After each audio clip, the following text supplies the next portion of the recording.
Hello বন্ধুরা, সকলে কেমন আছো? আশা করছি সকলে ভীষণ ভালো আছো।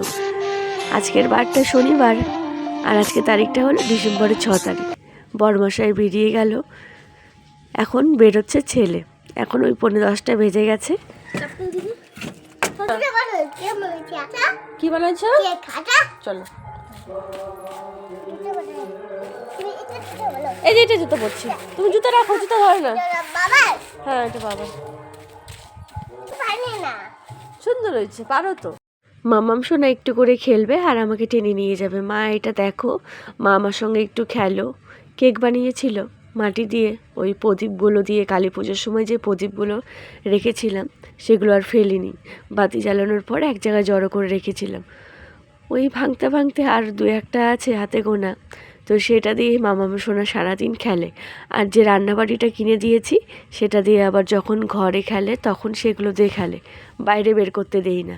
কারণ বাইরে বের করলে সেগুলো আবার ঘরে নিয়ে খেলবে, নোংরা হয়ে যাবে। তাই বাইরের এই প্রদীপ এগুলো খেলার আলাদা। মেয়ের সঙ্গে একটু খেলে আমিও চলে আসলাম। কাজগুলো তো করতে হবে, গোপুসোনাকে আবার উঠাতে হবে, স্নান করাতে হবে। তো তাই দেরি না করে এই যে বাসনগুলো সব তখনই বের করে ভিজিয়ে রেখেছিলাম। একটু ভিজিয়ে রাখলে পরে কিন্তু তাড়াতাড়ি হয়ে যায়।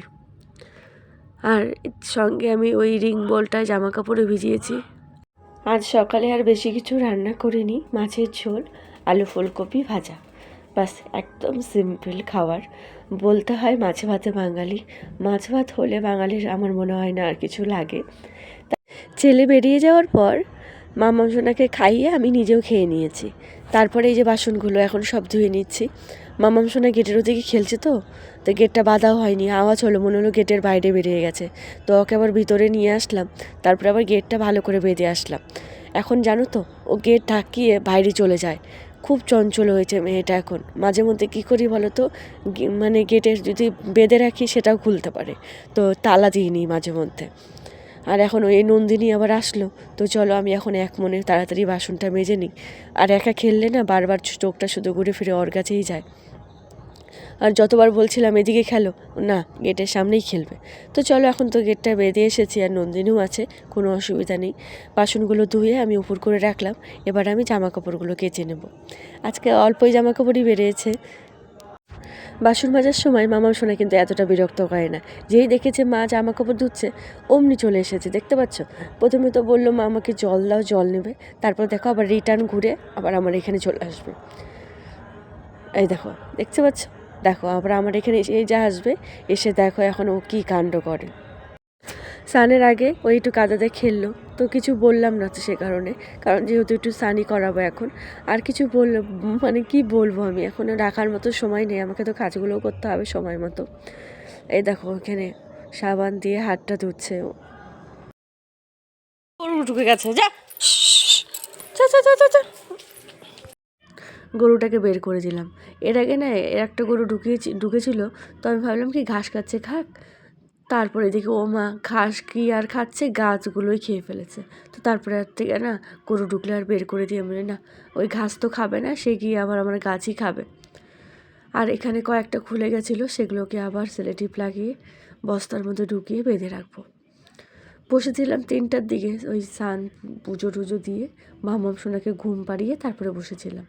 এখন মামাম সোনা উঠে পড়েছে, ছেলে ওই খেলো ওখানেই। দেখো স্কুল থেকে আসার পর ওই আমি যেহেতু এখানে বসেছি, ও ড্রেসটাও ওখানে খুলে রেখেছিল, ব্যাগটাও ওখানে রেখেছে, মানে মাকে দেখেছে এখানে, বাস। ও আর আজকে কোনো কিছুই নিয়ে ঘরে রাখেনি। অন্যদিন কিন্তু সব কিছু জায়গার জিনিস জায়গায় রাখে, যে আজকে মাকে দেখেছে এখানে বসে আছে, বাস অমনি সমস্ত কিছু এখানে রেখে চলে গেছে। তো এইটো থালাটাও সরাবো, ওখানে ও ভাত খেলো, আজকে আর ঘরে বসেনি, আজকে এইখানে বারান্দায় বসেছিল। মামাম সোনাকে সোয়েটার টোয়েটার পরিয়ে দিলাম, ছেলেও খাওয়া দাওয়া করে সোয়েটার পরে সবাই ওই বাইরে ওইখানে যে কীর্তন যে হলো, তো আজকের কীর্তন শেষ, আজকে হচ্ছে ভোগ। তো সেখানেই বললো মা আমি প্রসাদ খেতে যাব, আমাদের বলেছিল। আমি বললাম ঠিক আছে যাও, কাকিদের সঙ্গেই গেল। আমার আর মনে হচ্ছে না আজকে আর যাওয়া হবে। ওই দেখো ওগুলো তো সাইডে রাখলাম, ভাবলাম এক ফাঁকে গিয়ে দিয়ে আসবো, তবে দেখি কাকিদের বাড়ি গিয়ে দেখলাম একটাও সাইকেল নেই। আর আমার সাইকেলটা তো কিছুদিন আগে শ্বশুরমশাই চালানোর পরে সেই যে হাওয়া নেই সাইকেলটা, তো তারপরে আর হাওয়া দিয়েও আনেনি, আর সাইকেলটা ওই অবস্থায় পড়ে আছে। তো আমার মনে হচ্ছে সাইকেলটা এখন টায়ার টিউব মানে পাল্টাতে হবে, তো ওটা অনেক খরচ আছে। তো দেখি এই তোমাদের দাদাভাই এখন কবে নিয়ে যায় ঠিক করতে। ঘরে এসে সমস্ত জ্বালানাগুলো আটকে দিলাম, তা না হলে সুরসুর করে সব মশাগুলো ঘরে ঢুকবে। ঠান্ডার দিনে এমনি মশার উৎপাতটা কিন্তু একদমই বেশি। তবে কি জানো তো, কয়েক বছর আগে পর্যন্ত আমাদের ঘরে সবসময় মর্টিন এইসব জ্বালাতে হতো, কিন্তু এখন বলো তো কি, মানে ওগুলো জ্বালালেই না একটা কেমন নিঃশ্বাস নিতে ভীষণ পরিমাণে সমস্যা হয়। আর যেহেতু বাচ্চা আছে, তো সে কারণে না আর জ্বালানো হয় না ওইসব। আর দেখো তখন বাচ্চারা খেললো, মানে মামাম সোনা জুতোটা খুলবে এক জায়গায়, পা দিবে আবার আরেক জায়গায়, তো এই করে করে এই দেখো পা পশে কতগুলো বালি আটকে ছিল। সে ছাড়ার পর এই যে এইসব বালি বের হলো। এখানে আবার জলের চার দিয়ে গেল দুটো। শুভ বিকেল বন্ধুরা, বাকি আছে এখন উঠোনটা ছাড়তে, এখন উঠোনটা ছাড় দেবো। আর ওই দেখো আমার জন্য কতগুলো জামা কাপড় অপেক্ষা করছে, তো সেগুলোকে তো উঠাতে হবে। তো চলো সেগুলোকে উঠিয়ে নিই, তারপরে তোমাদের সঙ্গে কথা হচ্ছে। আজকে আর শেয়ার করছি না, প্রতিদিন জামা কাপড় উঠানো আর কি শেয়ার করবো বলো। গরু ঢুকেছিল, তখন গরু ঢুকে আমার উচ্চশী ফুলের গাছটা পুরো ভেঙে দিয়ে গেছে।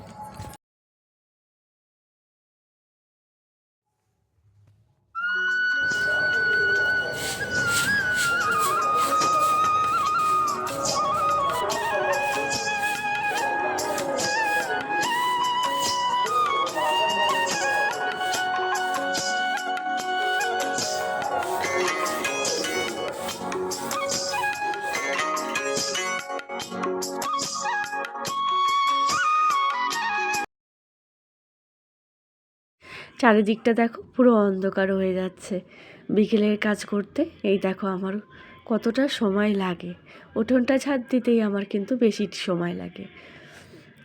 এখনও ওই কী কাজ আছে, এখনও মোটামুটি সব কাজই শেষ। ওই জামা কাপড়গুলো যে উঠিয়ে এনেছি ওই পাশের রুমে এক ঢিপ হয়ে আছে, তো সেগুলো তো ভাঁজ করতে হবে।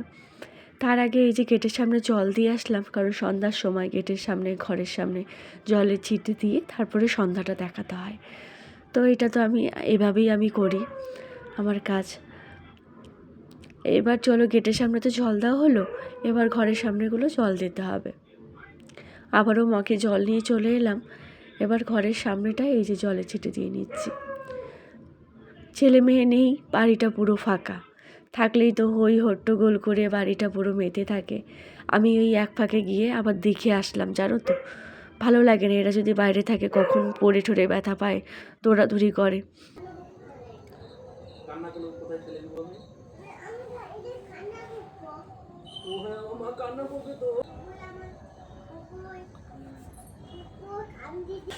ইলিশের ছোট ভাই খোকা ইলিশ এই মাছটা নিয়ে এসেছে। মাছ কিন্তু ফ্রিজে আমার আছে, এর আগের দিন যে মাছ এনেছিল আরও একবেলা হয়ে যাবে। একদিন পর পর খেলাম, একটানা প্রতিদিন মাছ খেতে কিন্তু ভালোও লাগে না। এই মাছটা আজকে ভালো পেয়েছে, ভাজা খেতে ভীষণই ভালো লাগে। তোমাদের দাদাভাই বলছিল মাছ ভাজা করবে না, তোমার মতো করে করো, তুমি কি করবে। তো আমার মনে হলো চলো ভাজা খাওয়ার থেকে আবার সিদ্ধ ভাত তাহলে আমাদের করতে হবে, তার থেকে ওই ঝোলই করে নিই, দুটো মাছ দিয়ে ঝোল করে নিই। আর ছেলে মেয়ের জন্য তো তরকারি আছেই, হয়ে যাবে, বেশ ভালো হবে কিন্তু। আর পরে আরেকটা মাছ ভেজে নেব। তো তোমাদের দাদাভাই বললো আচ্ছা ঠিক আছে। আজকে ভাতটা কিন্তু আমি সসপ্যানেই বসালাম, এদিকে তাড়াতাড়ি করে মাছটা ভেজে নিচ্ছি, মশলাটাও বাটা আছে, খুব তাড়াতাড়ি কিন্তু রাতের রান্নাটা কিন্তু হয়ে যাবে আজ। দেখো মাছের গন্ধে পুষি চলে আসছে, পুষি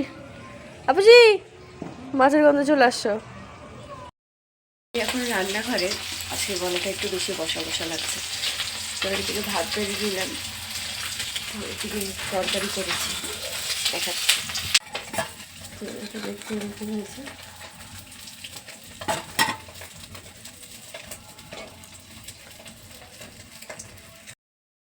বাচ্চাদের জন্য কিন্তু রুই মাছ ছিল, কারণ ওরা এই মাছটা খেতে পারে না। বাজে এখন 11টা, বরমশাই মাত্র ঘরে ঢুকলো, আজকে দেরি হলো, ওই স্নানটা করলো, যা জামা কাপড় ওর নিজের জামা কাপড় আজকে নিজেই ধুয়ে নেয়, নিজেই ধুলো। আর আমি এদিকে মাছটা ভেজে নিলাম আবার। 11টা বাজে। চলো রান্নাঘরটা আটকে এখন আমরা দুজন তাড়াতাড়ি করে খেয়ে নিই। বাচ্চা কাচ্চা দুজনেই ঘুমিয়েছে। ওটা খাইছে সবাই না? হ্যাঁ, হয়ে গেছে। ওদের জন্য রুই মাছ করেছিলাম 2 পিস। তো বন্ধুরা, আজকের ব্লগটা এখানেই শেষ করছি। বাই। সবাই ভালো থেকো, সুস্থ থেকো। আর যদি ব্লগটা ভালো লাগে লাইক সাবস্ক্রাইব করে পাশে থেকো। বাই। আবার পরের দিন দেখা হচ্ছে নতুন ব্লগের সঙ্গে।